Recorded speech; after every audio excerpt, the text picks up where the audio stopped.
You ever see someone so drunk on power you almost gotta laugh before you cry? That's Karen for you. The self-declared queen of the cul-de-sac, president of the HOA, unofficial meter maid, and as of Monday morning, self-appointed judge and jury over the parking situation in our otherwise quiet neighborhood.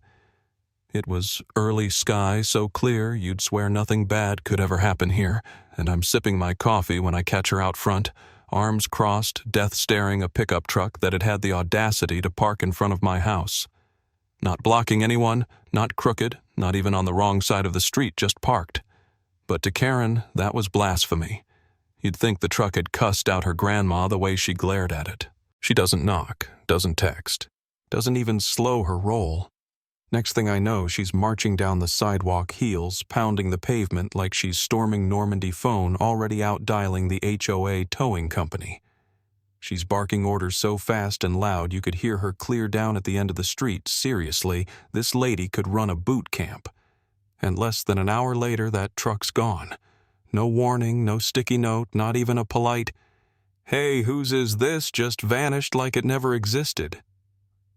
Karen walks back to her porch, sits down with her smug little glass of iced tea, and looks like she just saved the block from a terrorist threat.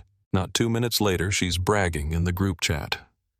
"We must keep our streets orderly. I had the ugly truck removed. You're welcome."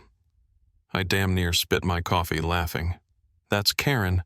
She doesn't ask questions, just sees something she doesn't like and makes it disappear, convinced she's some kind of parking vigilante with a badge and a mission from God. But see, this is where fate comes in, and boy did karma have plans. That truck she towed wasn't mine, wasn't the Henderson kids from 2 doors down, and it sure as heck wasn't a random delivery driver. No, this beast, a mud-splattered black Ford Raptor with law enforcement plates, belonged to the sheriff of our county. The sheriff.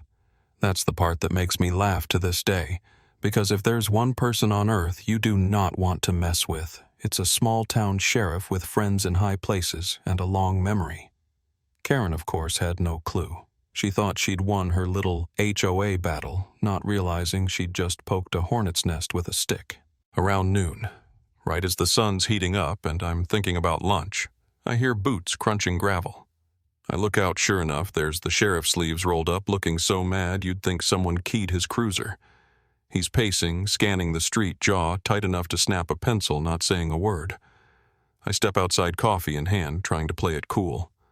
He just looks at me dead serious and says, "Where's my truck?" I almost laughed, but the look on his face, that's the kind of look that could get a confession out of a rock. So I just shrug, say, "Was about to ask you the same thing." Not 5 minutes later, the guy's on his phone rattling off words like asset recovery, unauthorized tow, and dispatch to plainclothes. At this point, I figure I should probably disappear before I end up in the middle of something. Because this wasn't just a man who'd lost his ride. This was a man with a badge, resources, and a bone to pick. By the time the sun started dipping, the street looked like the set of some political thriller. 2 black SUVs roll up, 2 guys in suits, feds no question, step out, sunglasses and all. They split up, knocking on doors, asking about tow trucks, weird phone calls if anyone overheard bragging about a vehicle getting towed. I'm watching this from my porch like it's pay-per-view because I already know how this plays out. If there's one thing Karen loves, it's the sound of her own voice. Sure enough, by the time those agents circle back, they've heard from half a dozen folks that Karen's been boasting about how she handled the nasty truck near number 17. Subtle as a marching band. The agents gather their notes, mutter something into a wrist mic, and march over to Karen's house like it's a SWAT operation. Karen answers the door, silk robe slippers, acting like she's about to receive a trophy. The taller agent flashes a badge. "Ma'am, are you the individual who ordered a truck to be towed from in front of number 17 earlier today?" She gives them a look. Arms crossed, chin high. "Yes, I did. That truck was an eyesore. Didn't belong to anyone important." Man, the look on the agent's face like she'd just told him she shot the Easter Bunny. The shorter agent steps up real calm, but with an edge. "Ma'am, are you aware that the vehicle you had removed is registered to the sheriff of this county?"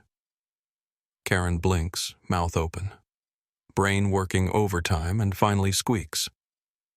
Well, how was I supposed to know that? Didn't have his name on it?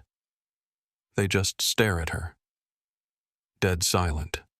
She starts sputtering about HOA rights and community standards, but you can see it in her eyes. She knows she's in way over her head. Then the agent holds up a little recorder and with the click of a button plays back Karen's own voice, clear as day, telling her neighbor, "If I don't like the way it's parked, it goes."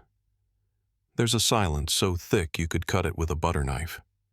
Karen tries to backpedal, but the feds have got everything: her voice, the paperwork from the towing company, the whole digital trail. And just like that, the neighborhood's parking enforcer is about to get schooled by folks who don't play around. If you think the story ends here, buckle up, because the universe wasn't done yet. The next morning, the sheriff himself shows up, not alone, but with a whole crew, lawyers, deputies, and enough paperwork to fill a filing cabinet. Karen's out on her lawn, still in her pajamas, and suddenly she's staring down a line of subpoenas, civil complaints, and one attorney who looked like he'd been waiting his whole career for this moment. She drops her iced tea, just lets it go, splashes all over her bare feet. That's when you know it's real. Turns out, when the investigators started digging, they found more than just a bad parking call. Oh no, they unearthed receipts, literal and metaphorical. Karen had been doctoring HOA fines, rerouting funds, and wait for it, using HOA money to remodel her kitchen. Imported marble countertops, jacuzzi tub, all of it. She'd signed off on made-up violations and pocketed the cash. There's even footage from a neighbor's camera showing her directing the landscapers to her house and slipping them cash on the side. If that's not enough, there's a whole side plot, a disabled vet down the street. Karen had bullied this poor guy into repainting his mailbox 4 times because, according to her, it didn't match the community color palette. He'd filed complaints. Nothing ever happened. Until now. The moment the feds started piecing it all together, everyone who'd ever been wronged by Karen started coming out of the woodwork: civil suits, restraining orders, the works. Her reputation fell apart so fast it was almost impressive. The cherry on top. The tow company scratched the sheriff's truck in the process. Now she's got to answer for property damage too. Fines start stacking up like pancakes at a church breakfast, and every time she tries to get smart about it, the sheriff's lawyer just hands her another form. Within days, the HOA called an emergency vote, first time in living memory. Everyone agreed on something, and Karen was stripped of her title, banned from meetings, and basically exiled from neighborhood decision-making for a solid decade. Now, if you drive down our street, you'll see Karen peeking through the curtains like she's in witness protection, jumping every time a tow truck rolls by, acting like her mailbox isn't stuffed with legal threats and final notices. Her power trip finally ended, not with a bang, but with the slow drip of karma catching up one overdue bill at a time. And here's the thing I gotta ask, did justice get served, or was this just another flavor of neighborhood crazy? 'Cause in my book, that's a showdown worth talking about. So go ahead, drop your thoughts below. Was Karen the villain, or just another victim of the system she tried to run? Let's hear it. And if you want more HOA drama, you know what to do. Hit like, subscribe, and stick around. The next saga's just a block away.